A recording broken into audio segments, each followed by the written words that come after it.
कहानी की शुरुआत होती है भविष्य में कई हजार साल आगे, जब दुनिया भर के देशों के बीच 60 मिनट वॉर नाम का एक बहुत खतरनाक युद्ध हुआ, जिसमें इंसानों ने धरती को लगभग तबाह ही कर दिया था। इस युद्ध के बाद जो भी लोग जिंदा बचे, उन्होंने मिलकर अपने नए शहर बनाए जो टायर्स के सहारे एक जगह से दूसरी जगह जा सकते थे। लेकिन फिर कुछ ही समय बाद बड़े बड़े शहरों ने छोटे शहरों और गांवों का शिकार करना शुरू कर दिया, जिसमें वो छोटे शहरों के लोगों को हराकर अपना गुलाम बना लेते थे। मगर एशिया में कुछ शहरों का एक ऐसा ग्रुप था जिन्होंने आपस में समझौता करके हाथ मिला लिए थे और फिर उन्होंने अपने इलाके के चारों तरफ शील्ड वॉल नाम की एक सुरक्षा दीवार बनाई ताकि बाकी शहर उन पर हमला ही ना कर सकें। फिर एक दिन हम हेस्टर नाम की एक लड़की को देखते हैं जिसे पता चला कि लंदन शहर सेल्ज़केन गांव पर हमला करने आ रहा है। हेस्टर की जिंदगी का एक ही मकसद था, लंदन के हेड हिस्टोरियन थैडियस को खत्म करना। तो अब वो तुरंत दौड़कर सेल्ज़केन गांव के लोगों में मिल गई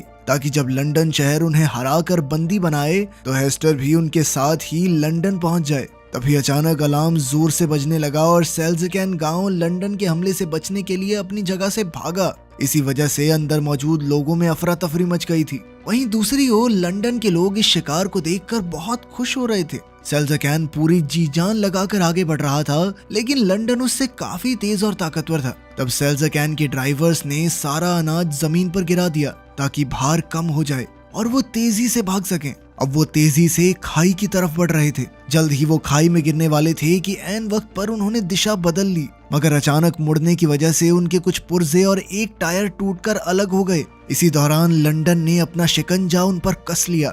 वो उन्हें रस्सियों से पकड़कर खींचने लगे और वो पूरा गांव अब लंदन शहर में समा गया। जब सेल्ज़केन के लोग अंदर पहुंचे तो उन्हें अपने सारे इलेक्ट्रॉनिक डिवाइसेस गार्ड्स के हवाले करने का आदेश मिला। इस दौरान हम थैडियस की बेटी कैथरीन को देखते हैं जो इस वक्त लंदन म्यूजियम में थी, जहां स्मार्टफोन्स और टोस्टर्स जैसे इलेक्ट्रॉनिक डिवाइसेस को प्राचीन चीजों के तौर पर संभाल कर रखा जाता था। कैथरीन वहां हिस्टोरियन टॉम का इंतजार कर रही थी जो हमेशा की तरह आज भी लेट था। वो बहुत तेजी से भीड़ को चीरता हुआ म्यूजियम पहुंचा और फिर उसने 60 मिनट वॉर के बारे में जानकारी ढूंढने में कैथरीन की मदद की। टॉम ने उसे एक मशीन दिखाई जो उसने पुराने पुर्जों को जोड़कर बनाई थी। इसमें उसने एक वीडियो चलाई जिसमें मेडुसा नाम के न्यूक्लियर बॉम्ब के हमले से पूरे एक शहर को तबाह कर दिया गया था। मेडुसा नाम के इस न्यूक्लियर वेपन को रोकने के लिए प्राचीन इंसानों ने एक क्रैश ड्राइव बनाई थी। हाल ही में टॉम ने देखा कि उसके कुछ हिस्से गायब हो चुके हैं, मगर जब उसने ये अपने बॉस को बताया तो उन्होंने उसकी बात पर ध्यान नहीं दिया।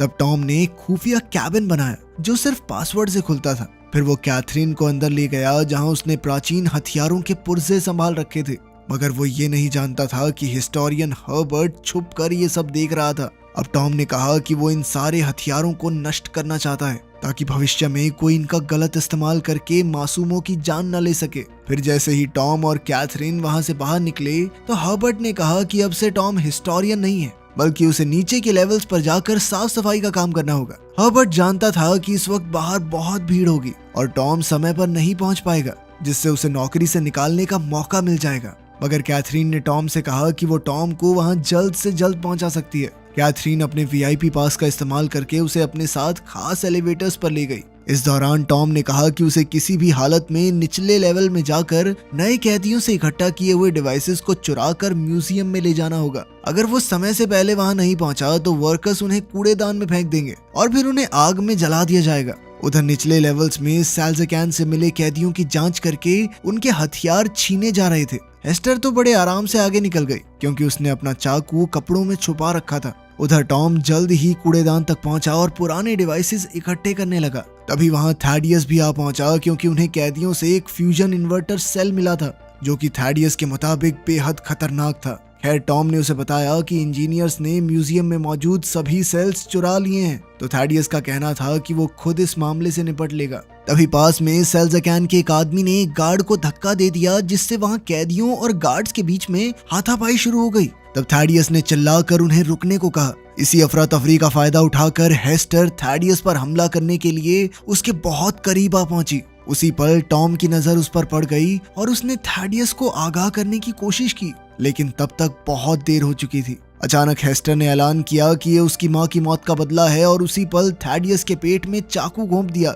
जैसे ही थैडियस ने उसे धक्का दिया तो उसका नकाब हट गया और सबने देखा कि हेस्टर के चेहरे पर एक बहुत बड़ा जख्म का निशान था। हेस्टर ने एक बार फिर हमला करके उसका काम तमाम करने की कोशिश की, पर टॉम ने उसे पकड़कर उसका चाकू फेंक दिया। तब हेस्टर गुस्से में आकर उसे पीटने लगी और उसी पल अलार्म्स बज गए, यानी ऑफिसर्स वहां पहुंचने ही वाले थे। हेस्टर तुरंत वहां से भाग निकली तो टॉम ने उसका पीछा किया। वो एक टूटे पुल से कूदकर दूसरी ओर गई तो टॉम भी उसके पीछे कूद गया। अब वो दोनों सेल्ज़केन गांव में आ चुके थे, जिसे बड़ी बड़ी मशीन्स की मदद से तोड़कर नष्ट किया जा रहा था। अब उन्हें बड़ी सावधानी से भारी भरकम मशीन से बचकर भागना था। साथ ही वहां एक के बाद एक बिल्डिंग्स नीचे गिर रही थी, तो उन्हें जल्द से जल्द अपनी जान बचाकर निकलना होगा। अब वो एक जगह से दूसरी जगह कूदकर भाग रहे थे, मगर अब पीछे से एक मशीन तेजी से सब कुछ जलाती हुई उनकी ओर बढ़ रही थी।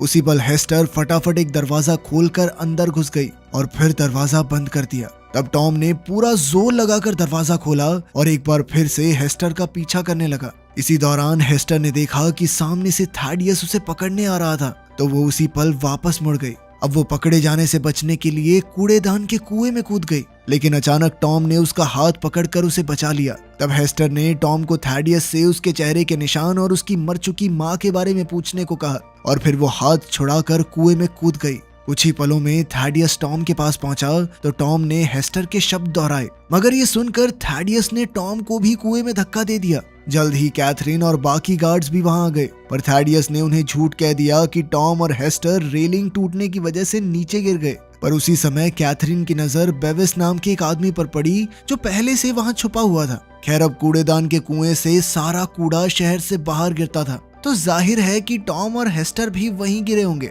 इसलिए उन्हें ढूंढने के लिए एरोप्लेन्स भेजे गए, मगर वो अपने मिशन में नाकामयाब रहे। असल में हेस्टर शहरों के चलने से बने ट्रैक पर छिपी हुई थी और उसने टॉम को पत्तों के नीचे छुपा दिया था। जब एरोप्लेन्स वापस चले गए तो उसने टॉम की जेब से पैसे और चाकू चुरा लिया। उसी समय टॉम को होश आ गया और वो हेस्टर का पीछा करने लगा, तो हेस्टर ने गुस्से में आकर उसे चाकू से धमकाया, मगर टॉम फिर भी नहीं रुका और उसने कहा कि इस वक्त साथ मिलकर आगे बढ़ने में ही उनकी भलाई है। वहीं दूसरी ओर लंदन में मेयर क्रोम ने थैडियस को खूब डांटा, क्योंकि वो अपने मकसद को अंजाम नहीं दे पा रहा था। अब थैडियस अपने सबसे बेहतरीन साइंटिस्ट के पास पहुंचा, जो इस वक्त उसके लिए एक खास हथियार तैयार कर रही थी, मगर उसके पास पुराने इलेक्ट्रिक डिवाइसेस की कमी थी, जिस वजह से उसका काम पूरा होने में कई हफ्ते और लगेंगे। तब थैडियस ने उसे एक फ्यूजन सेल दिया, जो उसे सेल्ज़केन के कैदियों से मिला था। फिर साइंटिस्ट ने उसे बताया कि समुद्र किनारे मौजूद एक जेल में एक ऐसा क्रीचर पकड़ा गया है जो आधा ज़ॉम्बी और आधा रोबोट है।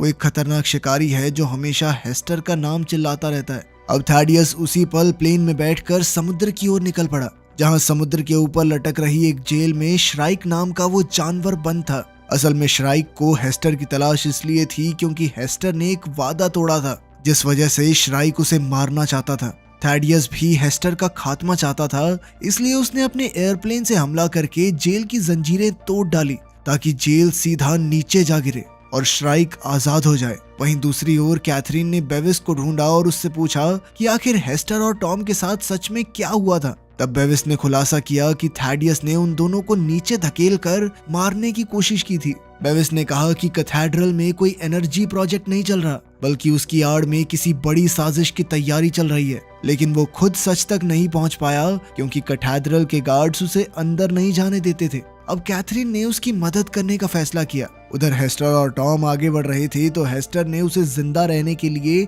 गंदा पानी पीना सिखाया। फिर उसने टॉम के साथ अपना खाना बांटा, मगर टॉम काफी घबरा गया क्योंकि ये खाना 1000 साल पुराना था। पर हेस्टर ने उसे समझाया कि पुरानी टेक्नोलॉजी से बना खाना कभी खराब नहीं होता। फिर रात को जब हेस्टर सो रही थी तो उसने एक बुरा सपना देखा, जिसमें वो एक खेत में तेजी से दौड़ रही थी और उसके चेहरे पर लगी गहरी चोट से खून बह रहा था। जब हेस्टर की आंख खुली तो उसने देखा कि टॉम अपने हाथ पैर हिलाकर उनकी तरफ आ रहे 2 गांवों को बुला रहा था ताकि उन्हें पनाह मिल जाए। पर बदकिस्मती से वो हमलावर निकले, जिन्होंने शिकंजे फेंक कर उन दोनों को बंदी बनाने की कोशिश की। उसी पल अचानक टॉम ने हेस्टर को बचाने के लिए उसे धक्का दे दिया और फिर वो दोनों फुल स्पीड में भाग निकले। अब टॉम को ऊपर चढ़ने में परेशानी हो रही थी, तो हेस्टर ने उसे ऊपर खींच लिया।